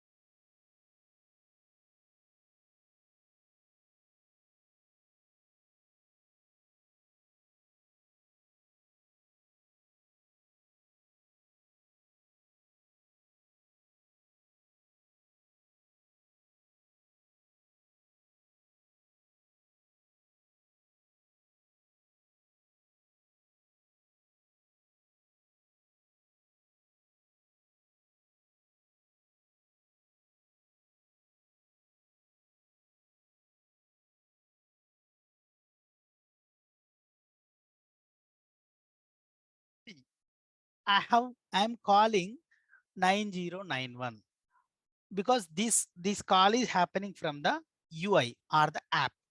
From app they are calling 9091. 9091 is the port number of your API gateway. Means whatever the calls we are getting from an app, we are calling to API gateway first. Means 9091. Here what we have done, get school details. Means get school details it has called. Okay. How it could be like, how it could be rerouted, we will see now. So 9091 he called, means that's the gateway server.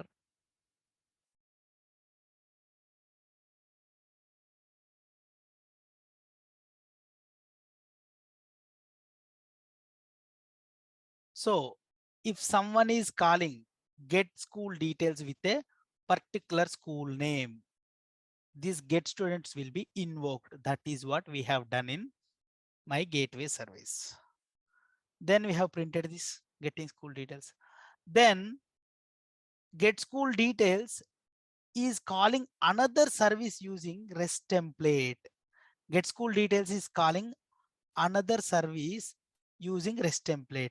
Where it is calling? It is calling same school service slash get school details with the school name. Please pause this.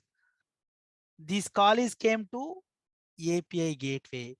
API gateway again calling another service called school service. We are not, please observe here, we are not giving localhost 80819091 anything. We are directly giving this value. And if if API gateway is looking for school service, okay, now API gateway immediately go to my Eureka and check what that school service means. Okay, 9092 is my school service. Then the request immediately routed to the application which is running on 9092. Which is running on 9092? School service is running on 9092. So it will go to this controller. Okay, whoever is coming, get school details is the endpoint and school name. And again, the school service is calling student service. The school service is calling student service. So the school service will search for a student service again in service discovery. Okay, student service. And which port the student service is running? Go there and check. Okay, this is the application name. Where it is running? It is running on a 9094. Then it will call localhost colon 9094 from the school service to student service. Then whoever is running on 9094 student service main Java controller student service. Here, whoever is coming here, they are responding from this method, from the student controller. They are responding, they have built some static value, and this endpoint user not given, only school name he has given, and they are passing, getting student details for the particular school name. They are responding to back to the school service responding back again to the API gateway responding again back to the called person. So in this way, the user never know which service is making. Here he has just given 9091, and from there API gateway. From API gateway we are calling school service. From school service we are calling student service. Nowhere we are using the port numbers inside the application. We are simply using only the service names or the service URLs. Nowhere. If you could see school service controller, we are directly using student service. If you could see gateway service, we are using only names, means not at all, we are not at all using the port numbers. We are just simply using service names, and the front end user never know what is happening inside it, whether API gateway is calling school is calling student and responding back. API gateway never ever listens to it. Only user is only directly calling this 9091. Means for a user who is coming from browser UI, for a user who is coming from app, they are directly calling the API gateway via one port number. And in future, what happens is they may change their port numbers, but still your application won't break, because these are all previously, or they are all registered with the Eureka. And if they call API gateway, in this way, the communication in between microservices happens. And how a service one will call service two? Using REST template. Who has provided that REST template? REST template.exchange. Who has provided? Spring. Who provided? Spring provided that REST template. REST template is provided the Spring web jar. Using the REST template, we can call one service from another service. If you could see, if you want to call any database things, what we use? We will use the Spring JDBC template, or we use the Spring Hibernate template. In the similar manner, if I want to call another REST service from service one, I will go and use the REST template. So to understand in initial days, a bit difficult to understand the microservice ecosystem, but yes, and if we start working on it, it will be really easy. If you are going to build a new service, you can simply add new project here and register yourself with the Eureka, and you can remove it. That's what I was telling in the slides. You can build You can build all database interactions, Kafka interactions, RabbitMQ interactions in no time using a Spring initializer. But to establish the connection among different microservices, we'll be using the concept of given by the Spring Cloud, like API gateway, Eureka, Eureka, API gateway, and load balancer. Even we can configure the load balancer also in our applications. So like, I mean, as this is a huge concept, I just like prepared some of the simplest use cases to understand about the microservices. And even if I want to suppose, if I want to deploy this particular application in a Docker file. If I want to deploy this on a Docker file, I can simply make use of Docker features like this. Can simply write a simple Docker file, and by I this is a simple Docker file. Nothing is there. I'm just mentioning what is my volume and what is the type of it. I'm just renaming this, and I'm mentioning this is the entry point of my Docker file. Once this is done, to run this Docker file, we always should have a plugin called Docker file plugin, which is given by Spotify. This plugin we should have. If we have this plugin in our Maven, with the simple with the simple command maven docker file colon build, that's it. Then your Docker file will be created. We'll see whether it will be built or not. So it is saying image will be built. Simple Docker file. To build a Docker file, we need three things. One, the well-written Docker file. Two, properly configured Maven Docker file plugin.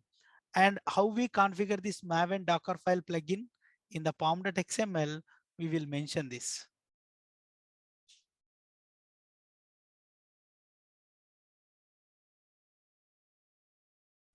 We will mention this. Spring Boot, this is what we will mention. This is the plugin we need to configure. If we configure this properly, and the Docker, two things only needed. One, the Docker desktop should be up and running your local. Two, this should be properly configured in a proper pom.xml. Three, we must write the valid Docker file. So these three things we need to build a Docker image. And it is saying image will be built like this. Maybe image already there, we will check.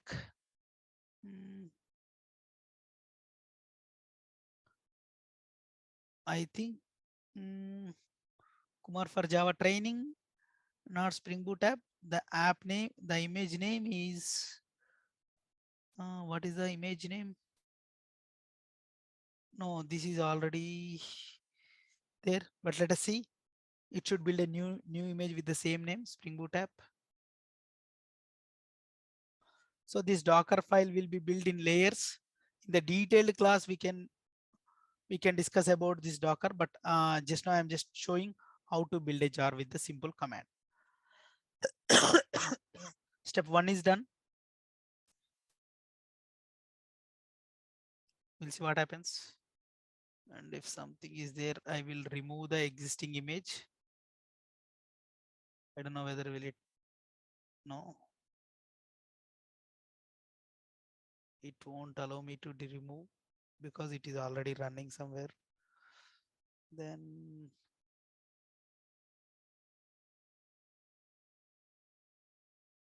it is saying it is running. I don't know whether it will allow me.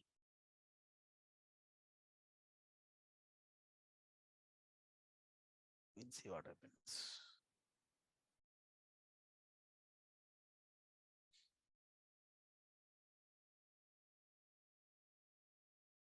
Won't allow us, what we'll do.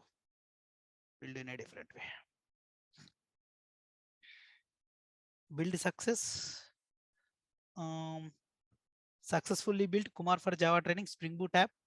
colon 0.0 snapshot. We'll go and see the image just now build is available or not. See, this is the one just now we built less than a minute ago. We can simply uh, we can build this jar simple with command. If we click on this will be running on a container and we can make use of it. See, now the same application is running on a Docker container now. So like with this, we have discussed how what are microservices, how those are useful, how can we build a simple microservice using database, and we did a couple of CRUD operations, and how can we uh, write a Eureka application, and how can we build a Docker file.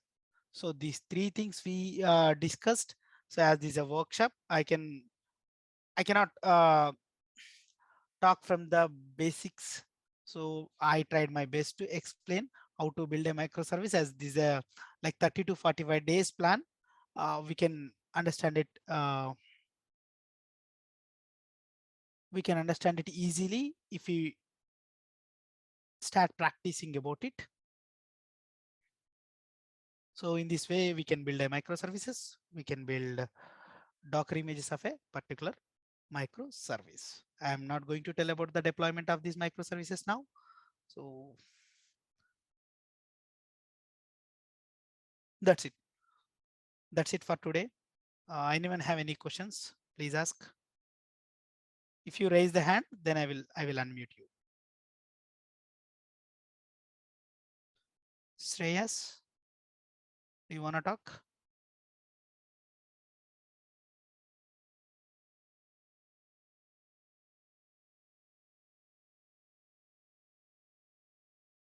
Anyone else? Anyone has any questions?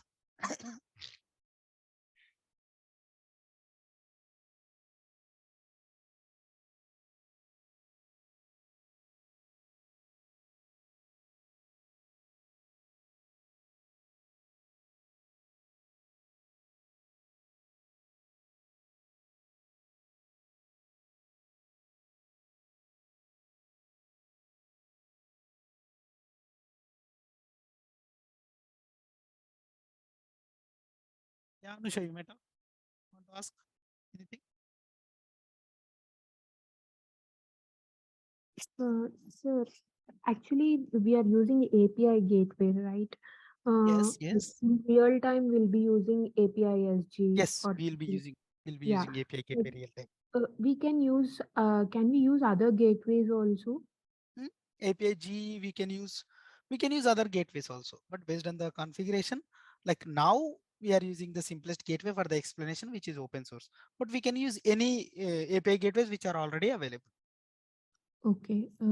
Like, can I know Please. what are other API gateways that we So can use? what I am aware is like I am aware API GEE, that is API GE, that is one Yeah. API gateway, and Joule API gateway. These two things I am aware. But Okay. yes, there are n number of providers who are only writing the API gateways. Okay. Yeah. Yeah, Got it. Thank you, even sir. some of the private providers are they're very how can I say companies which are only working on the API gateway and this service mesh, service discovery. They are Mhm. writing their own API gateways and selling them. See, Joule and these are all free, open source ones, Spring Cloud API gateway, but they are selling with the giving more features uh, with it. Yeah. Got it. Yeah. Thank you. Yes, I can understand. Like it is real. More actually, it is microservice concept is a bit complex. So until and unless we read couple of times, we can't understand.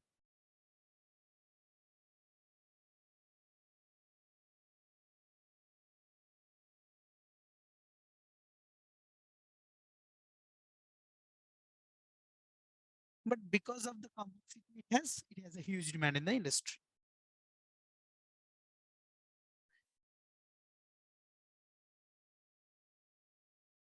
Anyone else wants to talk? Let me unmute.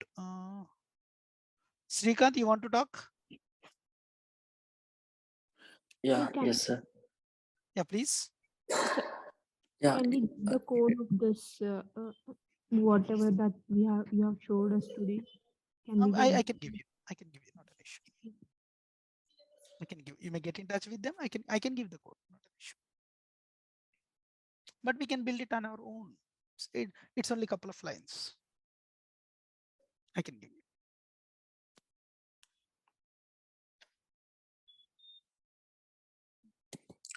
hi, sir. You said that microservices resources, which is similar to the microservices lifecycle, both are same. I mean, I'm not really sure about the. I mean, what you mean by microservice life cycle? You may tell me. Then we will discuss. We will connect it. I mean, Hello? the flow of the request and the responses. I mean, I That. thought like that. See, in Spring, we are having a standard life cycle.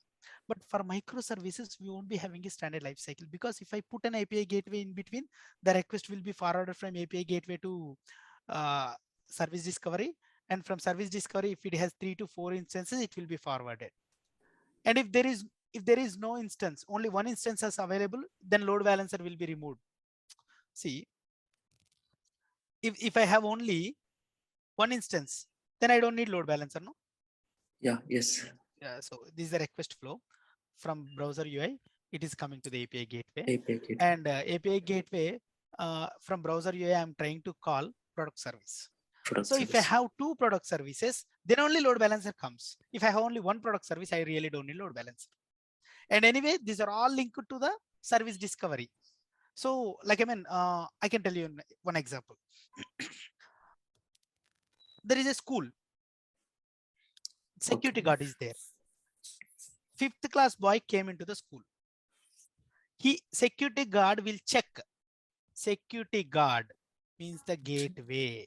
So in the API gateway, we can implement security too. So API gateway or the security guard will check authenticity of the user. Okay. Whether the student is from particular school or not, then fine. Now authorization comes. He is a 5th class. He should go to the 5th class only. He should not go to the 10th class. No. So Yeah, he will show yes. the direction to the 5th class. So the security guard he is working as an API gateway and sending to the 5th class. Now here is the problem. 5th class student came. 5th class classroom is there. But if I have and security guard is new, he doesn't know where 5th class is. So he will be having a paper. Okay, 5th class is in first floor left side. 6th class is in first floor right side. In this way, he will be carrying that paper. That paper is service discovery. Means whenever request is coming, API gateway or the security guard is checking. Then he is checking. Student is saying, sir, I am from 5th class. Okay, 5th class, no? Okay, first floor left side. He is checking a paper. That checking paper is service discovery. Means Eureka. Yeah. Then we are forwarding. Up to this, fine. Now 10th class, we are having 4 sections. You understood? Yeah, yes. We are having 4 sections.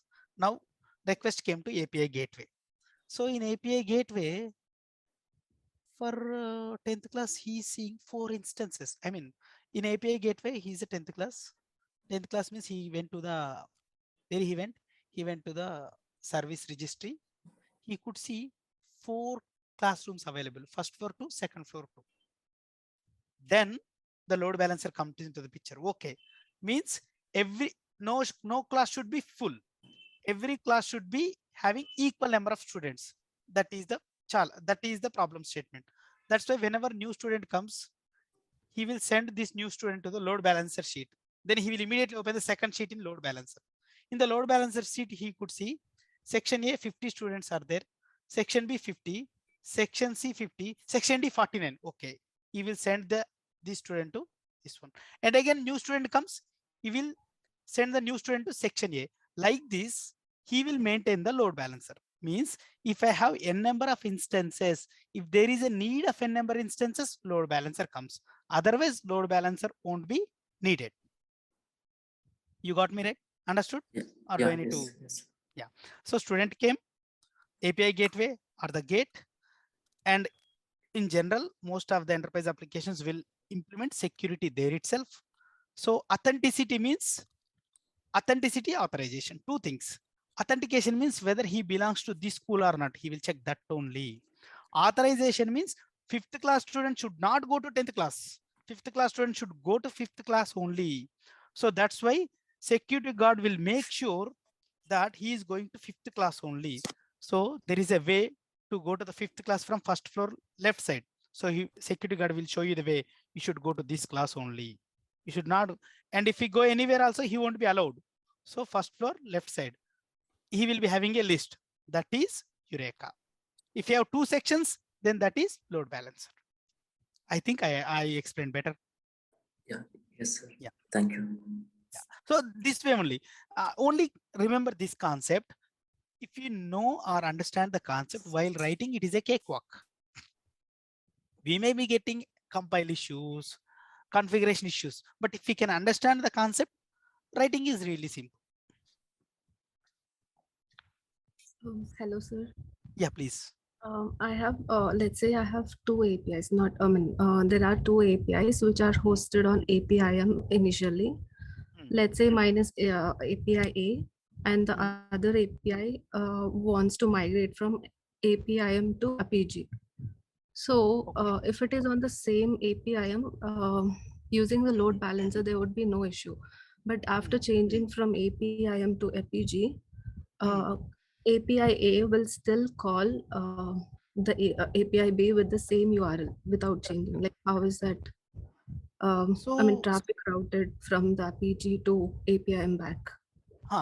So APG to APIM back, and yes, and this one we need to do some research on top of it, because what happens are having these kind of issues. When we were initial days, we were working on a web server, and this is a client side load balancing. We are doing server side load balancing also in initial days. So there what was happening is we were putting a web server in front. So once the request comes, this web server is routing the request from server 1, server 2 like this. So in the similar way, we'll be putting another component on top of it. If that particular request is coming from this one APIM, we'll be forwarding. We need to tweak the configuration for sure. We need to tweak it because we should know, think in this way. There is a need like this. Means we have kept API GE in Europe and we have kept APIM in India. So Europe has some data, some regulation saying they are not allowing the data which is stored outside of Europe. So in this case also we can write simple YAML files in the configuration, and based on the source request, we can route them. Based on the source, we can route them. But yes, we need to tweak the configuration. Without tweaking the configuration, switching of API gateways cannot be done. Okay. Yeah, we need to tweak the configuration. We need to rewrite something in a YAML file saying based on a source type. Okay, if this particular is looking for particular service, okay, that particular service is not available in APIM now. It is available in API-G only. We need to write this for sure. We need to write for sure. We need to write. Otherwise, like it came to API gateway, but API gateway, see, in front end we are not going to change anything. So request came to the API gateway, which is already there in API-G. So, but they moved the service from API-G to API-IM. So from API-G to API-IM, we need to write another call to not disturb the existing flow. Okay. Which means instead of doing the tweaking, we can is it a better way to change the URL from APG to APIM by calling the consumer service, or which way would be the better one? What do you suggest? See, two things. If the particular endpoint is using in n number of applications and to modify in n number of places, we don't recommend that. We will reroute it or redirect the request.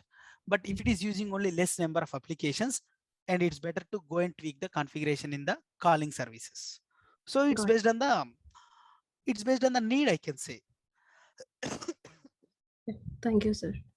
Yeah, we can't tell that, because if the existing service is using on production, which is highly used production, then it is real difficult to make the things down. Then we, That's good. and again for that also we'll be going with the, how can I say, roadmap document will be there. So in the roadmap document we'll be mentioning if you are going to down that particular service, and we need to identify the hours of the, like I mean in which hour we can make that particular service down and all, we generally do. Okay. So never, we never do like that, like I mean, okay, this service is not working, make that service is up and point it. No, we never do that. We always make sure existing services are up and running all the time.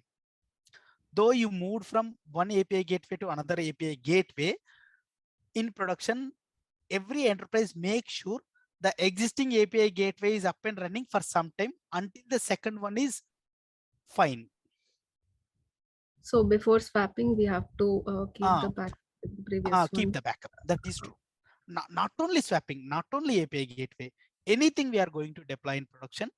And even for that also, if I want to go to more detail for the production deployment, what happens is some of the tools are there, rollbacking jars. Suppose leave about the API gateway, there is a product service is there, and we have rewritten the product service. And yes, we tested everything, and product service 2 is super excellent. Like I mean, testing team certified saying product to service 2 is super. But still, even in production also, if we deployed this product service 2, we don't delete the product service 1. And if we delete also, there are some of the tools given by the Xibia Labs. There is a feature of rollback deployment. If we do the rollback deployment, old service will be deployed only. So no enterprise will take risk by moving the existing service out. Rollback service means some of the tools, they will put this existing jar somewhere in their cache or in their folders, and they will note down the path. And if new service is not working as expected, it's a simple button. They just click on a rollback. When the rollback is clicked, the tool, what happens is it will go and search for a recent jar which was working fine. Go and redeploy this. So these are all can be done via DevOps. DevOps Jenkins pipelines we can do. Yeah, it's clear, sir. Thank you so much.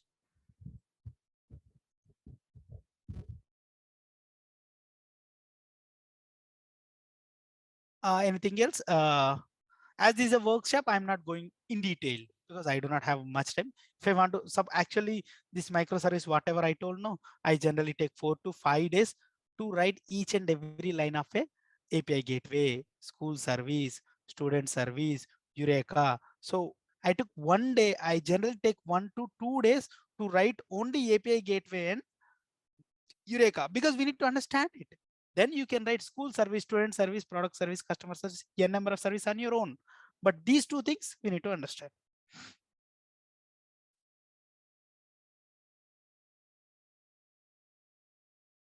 And yes, this these API gateways and all depends on an enterprise. Some people never believe these open source API gateways.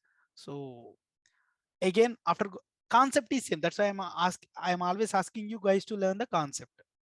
If it is open source, if it is licensed, concept is same. Here we will write in YAMLs.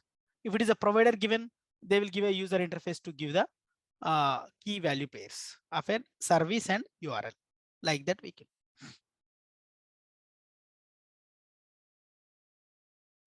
Anything else? Anyone else needs to do? I mean, needs to ask any questions you may ask.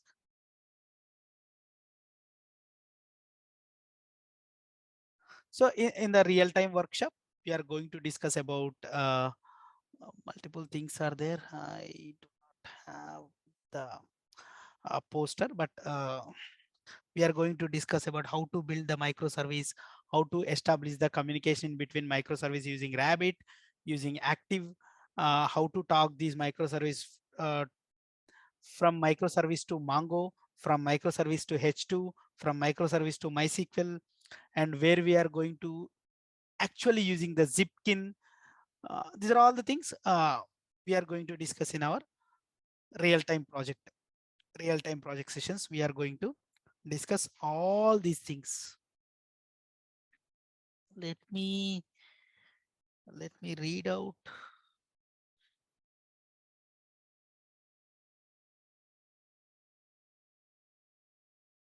Yeah, like we are going to know about the Spring Boot in detail, Spring Boot plus MySQL, Spring Boot plus Mongo, and some of the concepts which are there in Java 8, Spring Data.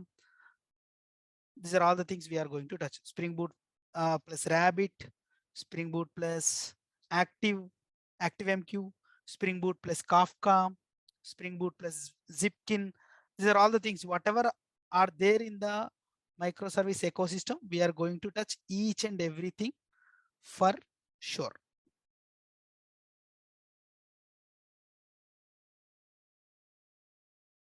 At the end, we should be able to build a microservice ecosystem, not even application, microservice ecosystem completely, API gateway, and how to, even if time permits, if we can even discuss uh, the most complex concept in the microservices is asynchronous messaging, circuit breaker.